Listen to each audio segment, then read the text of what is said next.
उत्तर प्रदेश की राजनीति, उत्तर प्रदेश जो देश का सबसे बहुल्य क्षेत्र है, एक बड़े निर्णायक मोड़ पे खड़ा है। और आज जिस बात को करने के लिए प्रियंका जी आपके बीच में आई हैं, वो जरूर ऐतिहासिक है। मैं ये जरूर कहना चाहती हूं कि जिस आगामी चुनाव के लिए कांग्रेस पार्टी ने इस बार घोषणाओं के बजाय प्रतिज्ञा का प्रण किया है, और इस क्रम में आज जो सबसे बड़ी और सबसे पहली प्रतिज्ञा है, उसके बारे में आपको संबोधित करने के लिए, देश की राजनीति की तरफ एक नई क्रांति का पहला कदम उठाने के लिए मैं प्रियंका गांधी जी को आमंत्रित करती हूं। नमस्कार। आपको थोड़ा इंतजार कराया उसके लिए माफी चाहती हूं। ठीक है। जैसे सुप्रिया जी ने कहा, आज हमारी पहली प्रतिज्ञा के बारे में बात करना चाहती हूं मैं।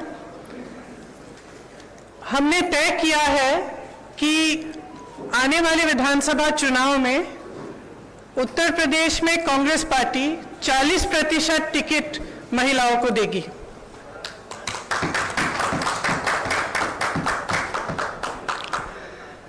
हमारी प्रतिज्ञा है कि महिलाएं उत्तर प्रदेश की राजनीति में पूरी तरह से भागीदार होंगी। ये फैसला हमने किस लिए किया? जब मैं 2019 के चुनाव में उत्तर प्रदेश प्रचार के लिए आई थी, तो इलाहाबाद यूनिवर्सिटी की कुछ लड़कियां मेरे से मिली और उन्होंने मुझे बताया कि किस तरह से यूनिवर्सिटी के नियम कानून, हॉस्टल के नियम कानून उनके लिए अलग थे और पुरुषों के लिए अलग। ये निर्णय उनके लिए लिया है। ये निर्णय मैंने उस महिला के लिए लिया है जिसने गंगा यात्रा के दौरान मेरी नाव को वापस तट पर बुला के कहा कि मेरे गांव में पाठशाला नहीं है, मैं अपने बच्चों को पढ़ाना चाहती हूं। ये निर्णय उस लड़की, प्रयागराज की एक लड़की पारो के लिए लिया गया है, जिसने मेरा हाथ पकड़ के मुझे कहा कि दीदी बड़ी होकर मैं नेता बनना चाहती हूं। ये निर्णय उसके लिए है। ये निर्णय चंदौली में जो शहीद एयरफोर्स के पायलट हैं, उनकी बहन वैष्णवी के लिए है, जिसने मुझे कहा कि उनके भाई शहीद हो गए हैं लेकिन वो पायलट बनना चाहती है। ये निर्णय उन्नाव की उस लड़की के लिए है जिसको जलाया गया, मारा गया, उसकी भाभी के लिए है जो आज भी संघर्ष कर रही है उसका, और उसकी 9 साल की भाभी की बेटी के लिए है जिसको स्कूल में धमकाया गया था। ये निर्णय हाथरस की उस मां के लिए है जिसने मुझे गले लगाकर कहा कि उसको न्याय चाहिए, उसको न्याय नहीं मिल रहा है। ये निर्णय रमेश कश्यप की बेटी के लिए है, उसका नाम भी वैष्णवी है, जो बड़ी होकर डॉक्टर बनना चाहती है। लखीमपुर में एक लड़की मेरे से मिली, मैंने उससे पूछा क्या बनना चाहती हो बड़ी होकर, उसने कहा प्रधानमंत्री बनना चाहती हूँ। उसके लिए है ये निर्णय। ये निर्णय लखनऊ की एक बस्ती में लक्ष्मी वाल्मीकि के लिए है, जो ITI पढ़ी है, BA की है, उसने कंप्यूटर कोर्स किया है, आज तक उसे नौकरी नहीं मिली है। ये निर्णय उसके लिए है। ये निर्णय सोनभद्र में उस महिला के लिए है जिसका नाम किस्मत है, जिसने अपने लोगों के लिए आवाज उठाई, संघर्ष किया और न्याय मांगा। ये निर्णय उत्तर प्रदेश की हर एक महिला के लिए है जो बदलाव चाहती है, जो न्याय चाहती है, जो एकता चाहती है, जो चाहती है कि आगे बढ़े उसका प्रदेश। मैं आप सबसे कहना चाहती हूं, आप समाज सेविका हैं, आप अध्यापक हैं, आप एक नौजवान महिला हैं जो आप अपना भविष्य बनाना चाहती हैं, आप प्रेस में हैं। अगर आप बदलाव चाहती हैं तो इंतजार मत करिए। आपकी सुरक्षा कोई नहीं करने वाला। सब बातें करते हैं, सुरक्षा करने का जब समय आता है तो सुरक्षा उनकी होती है जो आपको कुचलते हैं। आज सत्ता का नाम यह है कि आप खुलेआम पूरे पब्लिक के सामने लोगों को कुचल सकते हैं। ये सत्ता बन गई है, ये गलत है।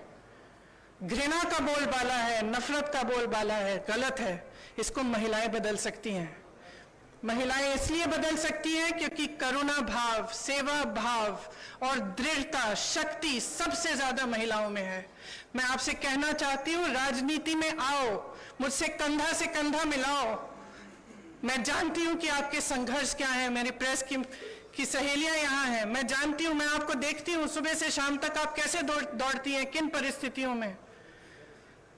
जब सीतापुर में बीच रात में अंधेरा था, मुझे घेर लिया पुलिसकर्मी ने, महिला पुलिसकर्मी थी, मुझे घेरा, मुझसे लड़ी, मैं भी भिड़ गई उनसे। उसके बाद मुझे उन्होंने जीप में बिठाया और अंधेरी रात में सिर्फ मैं, वो दोनों और 2 कांस्टेबल मुझे सीतापुर के पीएससी कंपाउंड में ले गए। एक का नाम मधु था, एक का नाम पूजा। ये निर्णय उनके लिए भी है क्योंकि मैं समझी कि 4 बजे सुबह तक ड्यूटी पे थी। उनकी एक अफसर जिनकी पोस्टिंग सीतापुर में थी, लेकिन जिनकी बूढ़ी माँ अकेली नोएडा में रहती है। कितना संघर्ष करना होता है महिलाओं को। कौन करेगा ये संघर्ष आपके साथ अगर आप एकजुट नहीं होंगी? अगर देश को जातिवाद और धर्म की राजनीति में से निकालकर विकास की राजनीति की ओर ले जाना है, अगर देश को समता की राजनीति की ओर ले जाना है, भागीदारी की राजनीति की ओर ले जाना है, तो महिलाओं को आगे बढ़ना पड़ेगा। आपको खुद ये काम करना पड़ेगा। आगे बढ़िए।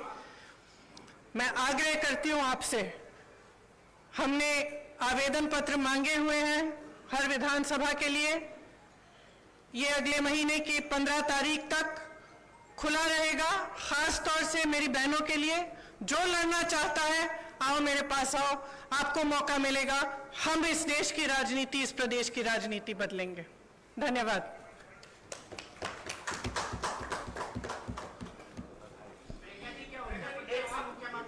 हम लोग सवाल लेंगे।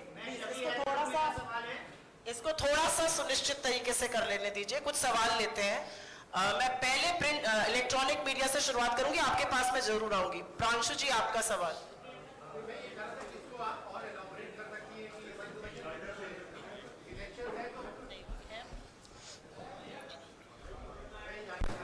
इसको अगर और इलैबोरेट कर सके कि इस डिसीजन के पीछे का एक पॉलिटिकल रैशनल क्या है, क्योंकि लोग ये चाहेंगे। सुनाई नहीं दे रहा है। थोड़ा सा शांत रह जाइए, आपके कोलीग को सवाल। मैं ये पूछ रहा था कि इसको आप थोड़ा सा अगर और इलैबोरेट कर सके कि इसके पीछे का रैशनल क्या है, क्योंकि लोग ये कहेंगे कि चुनाव का सीजन है और आप इतना बड़ा एक गैम्बिट ले रही हैं कि आप कह रही हैं 40% टिकट, जो कि लगभग 100 टिकट से ज्यादा होगा, आप महिलाओं को। मेरी बस चलती तो 50 करती। तो इसके पीछे का रैशनल क्या है? दूसरा, क्या आपको लगता है कि ये जो प्रोसेस है अभी टिकट देने का, और उसके बाद आपकी पार्टी के अंदर जो ओवरऑल एक नेशनल लेवल पे यूपी के बियॉन्ड भी महिलाओं का जो रिप्रेजेंटेशन है, क्या उसको बढ़ाने के पीछे का थॉट प्रोसेस ओरिजिनली? देखिए, यहाँ पे बढ़ेगा तो नेशनली भी बढ़ेगा। मैं यूपी की इंचार्ज हूँ। यहाँ का निर्णय हम लोगों ने लिया है, सबकी सहमति के साथ लिया है। इसके पीछे, जैसे मैंने कहा, मुख्य सोच ये है कि जो महिला है वो एकजुट होकर एक फोर्स नहीं बन रही है।